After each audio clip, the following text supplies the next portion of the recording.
Daily Tech News Show is made possible by you, the listeners. Thanks to all of you, including Tim Deputy, Brandon Brooks, Hector Bones, and our brand new patron. Everybody welcome Aloha 808. Woo! On this episode of DTNS, Nvidia beats the streets, so why are people so worried? Can Google solve its AI model struggles? Because they've been going on for a while. And how intelligent is Apple really going to be?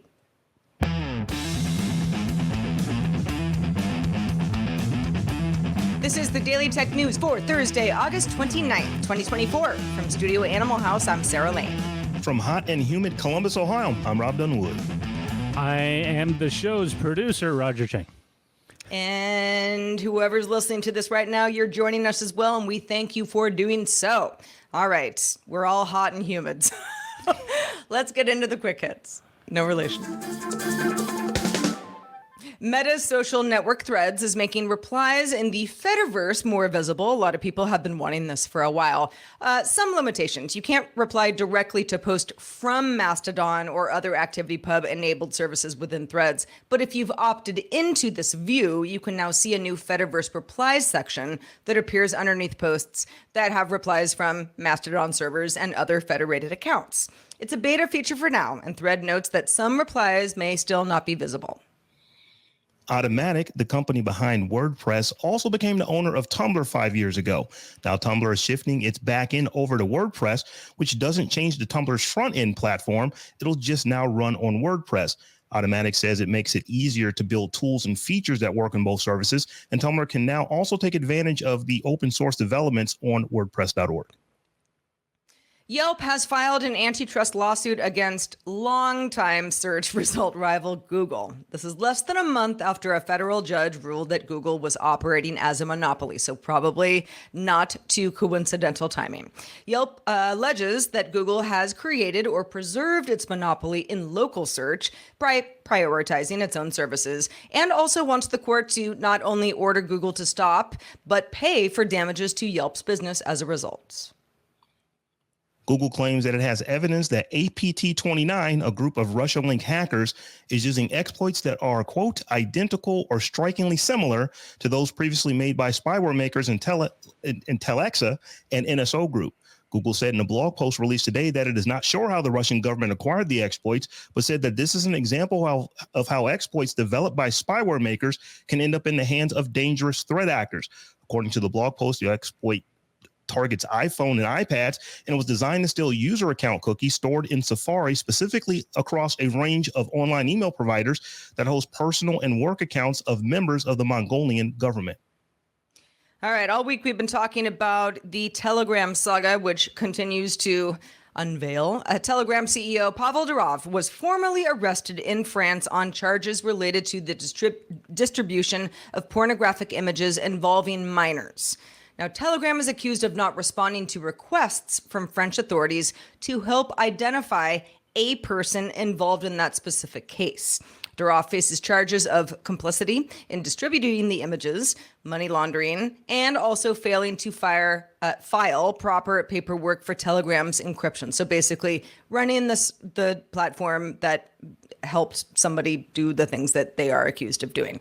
After 96 hours in custody, Durov was indicted and ordered to post €5 million bail, which he did. He was since released, but he can't leave France and has to report to the police twice a week while the investigation is ongoing. This doesn't mean he's been found guilty. It doesn't even guarantee a trial. Authorities want Durov's cooperation in identifying the distributor of these images in question. He could also avoid a trial if he cooperates fully. So not the end of the story just yet. Not really even the beginning. On Wednesday, Nvidia reported some, on the surface, fabulous earnings per share of 86 cents adjusted versus 64 cents expected. Always good when it's above the street, right? Revenue also up to $30.04 billion versus $28.7 billion expected. Also up. Nvidia also said it expects about $32.5 billion in revenue for the quarter that we're in now versus $31.7 billion expected by analysts. Also up.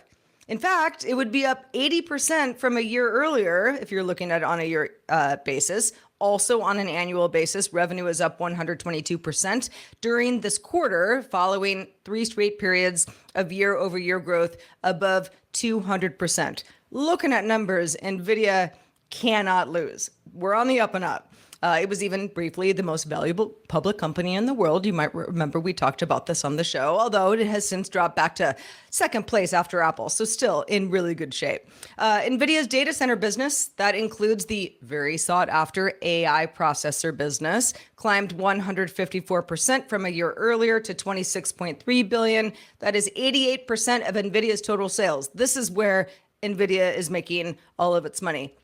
However, still making money from non-AI products as well. Networking products brought in $3.7 billion in revenue in its latest quarter. Okay, I know that's a lot of numbers. You might say to yourself, how could anybody be upset or worried about this? This is great, right? Nvidia should just be a stock that you buy.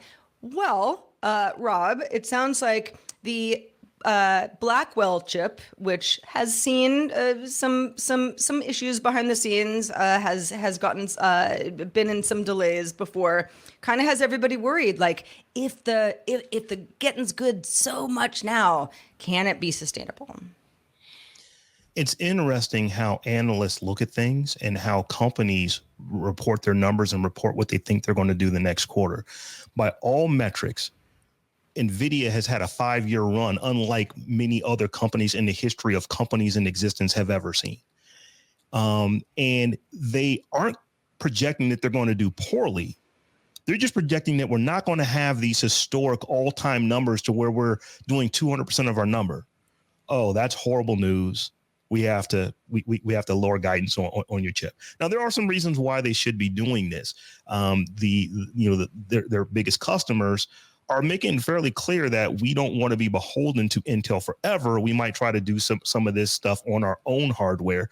So that could be a determining factor. But it is always interesting when you see a company doing as well as it is doing, that it can go from one quarter to the next quarter and see guidance just completely turn. And I do think that some of that is the particular type of investors that are looking at Nvidia, because what they want to see ideally is double-digit growth, because that's what gets the clients happy. And as Rob was alluding to, as the Microsofts, of the Googles, the Amazons are less willing to be beholden to a third-party player for their AI processing needs. They are investing money themselves into bespoke solutions for their particular setup. So, down the road, if you're an investor, you're looking like it's great right now, but if I'm looking at 2, 5, 10 years down the road, this market is suddenly going to get very crowded with a lot of competitors, and Nvidia is going to have a much harder time making the gains that it has been. One's because there's more competitors. Two, you might be saturating the market with so many of these potential AI processors that will bring the prices down, which is great for people who want to buy the equipment, but not so great if you were banking on endless money coming out of Nvidia's quarterly earnings. Yeah, I mean, I think that's a really good point. I mean, by the numbers, Nvidia is just printing money based on the fact that the GPUs, other companies are making GPUs that people want to buy, but Nvidia has the best GPUs and has the most of them. The whole AI chip, Blackwell, being still in testing. Nvidia has said, in fact, CEO Jensen Huang said on the company's latest earnings call on Wednesday, the change to the mask is complete. There were no functional changes necessary. Basically saying, don't worry about it. Yes, a little bit behind, but there's nothing wrong with these chips. Nvidia also reminds people that they've got the Hopper chip, which it expects to sell a lot of, in part because the Blackwell demand is exceeding supply.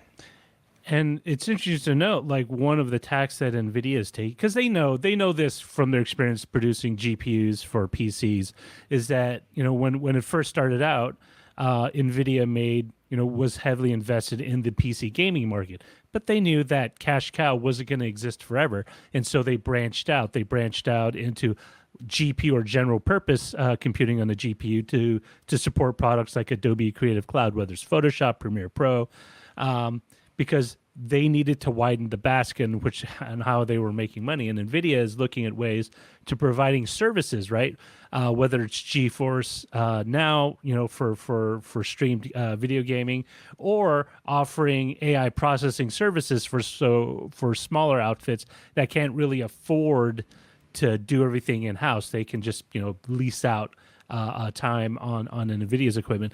And what it's showing me is this whole market is slowly getting more competitive, and you really can't bet on Nvidia being the number one player 5 years, or not even maybe in 3 years down the line, as Google, Amazon, Microsoft, and a bunch of other players are spending money to develop their own chips.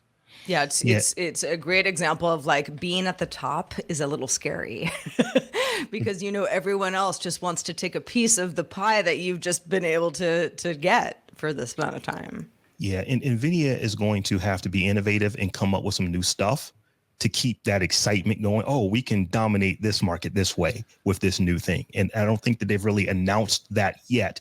And that's probably why you're seeing the trends kind of change for the coming quarters. Just to change gears a little bit, Google is again allowing some users of its artificial intelligence models to generate images of people. The change comes 6 months after Google disabled the functionality after the company came under fire for its image generation tools, which depicted historically inaccurate scenes, including incorrect racial depictions, when prompted to create images of people. Dave Citron, a senior director of product management at Google, wrote in a blog post that the company had made significant progress in generating depictions of people through Imagine, an AI model that underpins some of its products. Now, Google has had issues with artificial intelligence when it comes to pictures of people going back nearly a decade. You may remember when Google had to pull the functionality from Google Photos because it was classifying back people as gorillas. Sarah, do you think that Google will get it right this time when it comes to allowing users to create images with Imagine 3? They've been struggling. Oh, man. Are they going to get it right this time? Sure hope so. Sure hope so, Rob. Also, I've been calling it Imagen 3 this whole time, but Imagine makes a lot more sense. But yes, Google trying to use AI to imagine what we might want to come up with, telling a model to, yes, give me a accurate representation of this historical figure, for example. Race is part of that. If the model gets it wrong, might be a fluke. If the model gets it wrong too much, and you're a company like Google, where you say you've just got too many people working behind the scenes to, let this kind of stuff, like it's sloppy at best and much worse. Depending on who you ask. So yeah, I mean, Google has to try to make this better. The company, I would hope, is going to say, those were the early days. It was just a bunch of beta models. Now we're fine. But when you're a company of Google's size, and this doesn't just relate to AI, but it definitely does these days, if you make mistakes like that, it's going to reflect very poorly on the company, and that goes way beyond, we were sloppy, we didn't try hard enough. What's interesting is Google's approach up through now just feels very ad hoc, right? It's like, we have a fire, put it out. We got a fire, put it out. But it never feels cohesive, like there's a singular vision game plan. And Justin kind of has focused on this before. And I think Justin Robert Young, no, he definitely thinks that management is largely in part to blame for this. To me, this is just very indicative of a company that is just kind of all over the map, right? We're all trying to do. The fact that they can't even house anything of their AI stuff in something that a consumer can understand, right? It's like. It's Imagine, it's AI, it's Google. So is it Gemini? Is it Gemini? There's all these things, and it's like literally just throwing spaghetti against the wall to see what sticks. And I'm wondering if this is just kind of more of the same of that kind of behavior, where it's not not a kind of focused, unified, approach, strategy, mindset. Like, okay, this is what we need to do. This is the fourth quarter. We're one touchdown and a field goal behind. Let's focus on what we need to incrementally get up, so we're at least on par, because they're not even on par with what OpenAI has produced, and it's it must be very worrying for the company. It has to be. Google also, historically, and you kind of have to be a technical person, I guess, to have this conversation. But historically, Google is, engineer focused, great at launching things, not great at marketing those things, is very well known for doing things wrong and then saying, you know what, let's just shut down the service. It's not great for us. I mean, that is a punchline for Google at this point. Google does a lot of things really well. It's not like the company's a failure, of course not. But it does sometimes feel like under the hood you say, what is going on here? What is happening to the point where these things get missed? Having great engineers. Oh, sorry. Go ahead. I was going to say, Google is no longer a company that can get away with that. We're talking about a company that makes more profit each year than many, many, many countries do in GDP. And they're the biggest company doing this stuff. So when you continually have these missteps, people are going to say, what's going on? These are the kind of mistakes that you simply just can't make. You cannot have this happening where you have a system that generates pictures and you tell it to generate George Washington, and George Washington looks like me. Everybody knows that George Washington was a white man. Why doesn't Google know that? Why weren't they able to foresee these things happening? So is testing, are they not doing adequate beta testing? I don't know what the issue is, but these cannot be problems for a company with the resources, the number of developers, and the size and the breadth of a company this big. Just can't make these kind of mistakes. Well, and also the race to be number one in AI, I think, plays into this a lot as well. It's like OpenAI didn't come out of nowhere. A lot of people knew what OpenAI was, and certainly the people responded and responsive for the founding since many years ago. Y Combinator and that sort of thing. YC Combinator, YC Combinator, yeah. And Y Combinator, gosh, and right. But at the same time, it was like, well, what's Google going to do? What's Apple going to do? These conversations, we're going to talk about Apple in a second. These conversations had got the company spooked. Microsoft right in there with the team. And I think Google didn't make these missteps because they were, trying to race to the finish line, but I think that probably played a pretty big role. All right. Well, if you've got a thought about anything we've talked about thus far on the show or may talk about on the rest of the show, send us your feedback. We want it. Feedback at dailytechnewsshow.com.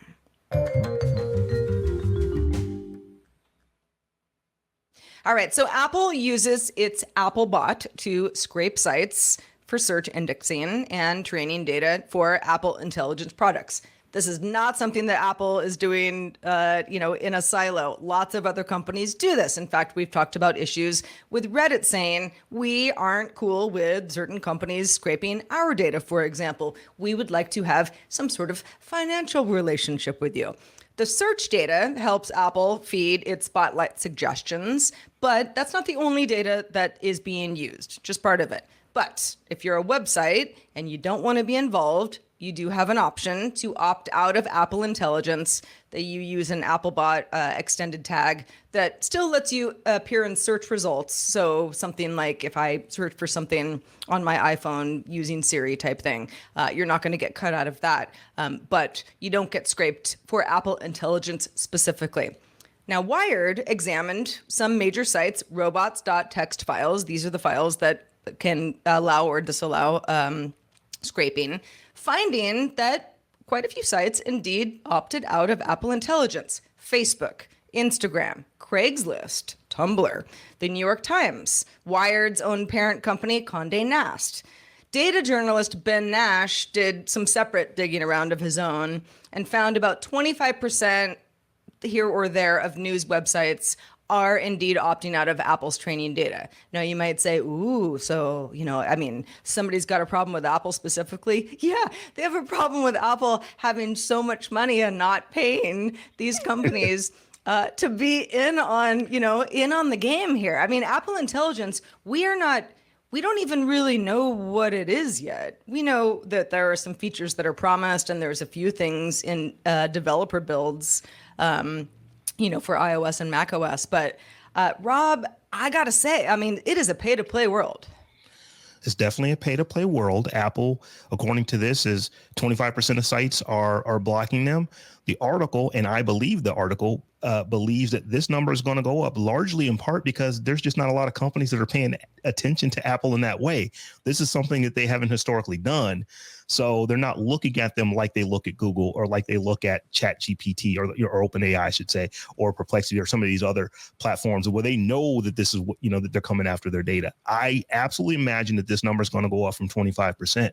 And the thing that I think about is that Apple historically really hasn't been a company that pays other companies for access to the data to give to Apple users. No, they have been of the mind of, we're going to charge other companies to get their products in front of Apple users. And this is a little bit different. And, I wonder if this is a sea change for Apple, or if Apple will try to figure out how to work deals out with these companies to where they're just not paying that much, because there definitely still is value to being on an iPhone. There is definitely value to being on an iPad. So I just wonder, how is Apple going to ultimately navigate this new paradigm to where they, like everybody else, have to go and pay for access to all this data? I mean, I imagine they would do what they did with Apple News when they went to all the publishers and say, like, okay, these are our rates, these are what we're going to pay. It's interesting because some of these, especially newspapers, I mean, they're in a position where ad revenue isn't cutting it like it used to, and hey, here's another way we can, at least for the time being, bring in some revenue. If they need data to train, fine. Will you just pay us X amount of dollars? And I'm sure there's going to be a lot of horse trading behind the scenes on what they get and what they get in return, because I don't think it's going to be strictly monetary compensation. I also feel that Apple is in the position where it's trying to catch up to what OpenAI is doing, and Apple really doesn't want to be in the position where it has spent untold sums of developing its own silicon, develop its own, design, in-house team, just to have this one key piece of their business that they're going to just have a third party handle entirely. They're going to want to bring it in. And even if it means, spending more than they want to initially, the end game, of course, is to have everything in-house. We're gonna pay Intel for their chips until we can figure out how to make our own. We're gonna pay, all these companies for their training data until we can either find a solution with a broader number of sources to train our data with, or training to find. But what would that solution be? Well, is to have synthetic, generated data to train it, right? That's kind of the holy grail. Now, whether or not you think that's, totally a totally viable solution, I don't know, it's still up in the air. But Apple really wants to keep things in house. I mean, they're a vertically integrated company for a reason, and it's not because they want to have their entire business model dependent on a few outside players. I mean, when I think about this does. I know that this is going to. I mean, it's an apples to oranges comparison. But when Apple Maps launched, Apple got trashed on because Google Maps was so much better. They weren't even. There wasn't even a comparison, and Apple Maps was quite a bit behind. Like, what have you been doing this whole time? Totally different ballgame now. I've got no problem with Apple Maps. I use it all the time. But part of me thinks that if Apple can't play the same game that a lot of other companies, OpenAI being maybe the best example of this, and you say to yourself, I don't really care what kind of AI tool I'm using. I want to ask it a question. I want it to get get the right answer. You know, if Apple doesn't make these deals that other companies are making, then the end user just says, oh, it's just a worse product. Here's the question for me on this. When I think about Microsoft, when I think about who is a big competitor to Apple in this, when I think about Google, who is a huge competitor to Apple in this, they are software companies. Apple is a hardware company that just happens to make software for its hardware. And that's really a different paradigm than how Google, how Microsoft, how ChatGPT, how these other companies are going at it. Apple makes its money by selling iPhones, iPads, MacBooks. These other companies make money by selling their services. Apple does too, but it's not close to what these other companies are doing. So what really is going to be interesting is, as does Apple navigate through this, they have to work and play the same game that Google is playing, that OpenAI is playing, that Microsoft is playing, and they have to deal with this from a software perspective, because that's what this is. There's definitely going to be hardware on their system, but there's software and there's services on the back end that drive all this. And I don't know that Apple is there yet. And I mean, quickly, I just wanted to say that you bring up a very good point, Rob. I mean, if you look at all these companies, Google, Microsoft, yeah, they're services, they're software companies, they're search companies, but they do hardware in some level. And at some point, we're coming to the point where all that is just one. Whether you have a hardware device or software, they all need to be integrated into a single experience, right? Google Pixel wouldn't be Google Pixel if it wasn't tied into Google Search, if it wasn't tied into Google's services. And the same way, all these companies really are really want to have their own fiefdom, because that's the only way, as we move forward, that they think they can compete. Because until we need to have all the stuff ourselves. We need to have our own AI services. We need to have our own hardware. Whether it's Microsoft Surface, whether it's Google Pixel, Apple iPhone. You're going to see they're all at some point they're all going to meld into a similar style company, just from different directions. Yeah. Well, there is some interesting news, potentially. The Wall Street Journal sources say that Apple is in talks to invest in OpenAI as part of a new fundraising round for OpenAI that would value OpenAI above $100 billion. You might say, well, didn't they already? Well, Apple has announced that they're going to be working with OpenAI on some next version of Apple Intelligence, but this could mean a deeper relationship between the two companies. All right, let's move on to the mailbag. Ryan replied to your column, Roger, your latest 2 cents column, about streaming service choices that people have and how that compares to the cable industry in general. Ryan said, I canceled all my streaming options except for Peacock. I get 6 months of Paramount Plus from my cellular provider, which is meant for free. Sometimes I use it. I have Amazon Prime because I didn't cancel it in time, so I have Prime Video. And the Peacock subscription is paid for by a friend in another country who just wants to watch WWE. And I can bank on that through about 2026. Ryan says, I don't miss having Netflix or Hulu or BritBox or any of those services. Considering their costs now, I will gladly pay $3 a month when I start working for a 480p stream on each platform without ads, for example. That would be a profitable option for them. I don't think I'll resubscribe when I start working. So, real quickly, my column was basically was a column on how most recently Discovery, Warner Brothers, was making money off its streaming platform, but it was not doing so hot on its cable TV business.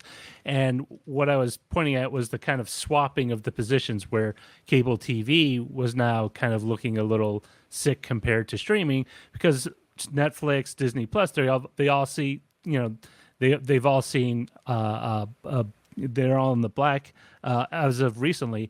And with the advent of services like Pluto TV, you are getting a lot more diversity and options, including free options that really eat into kind of the cable TV model that people have been, so at least in the US, have been so used to for the past 40 years. Yeah. Well, we definitely want to for thank Ryan for the email. And we also want to shout out AI Name This Show, where each week Tristan Jutra and Tasia Custodi keep you informed about the latest and potentially the greatest in the AI world. Join them at AINameThisShow.com. Patrons, stick around for the extended show, Good Day Internet. We're going to be talking about the show and specifically if ChatGPT actually works. You might say, yeah, of course it works, Sarah. Well, the answer continues to confuse me. You can also catch the live show Monday through Friday at 4 p.m. Eastern, 2000 UTC. Find out more at Daily Tech News Show /live. We'll be back tomorrow with Molly Wood and Len Peralta talking about recycling EV batteries. The DTNS family of podcasts, helping each other understand. Diamond Club hopes you have enjoyed this program.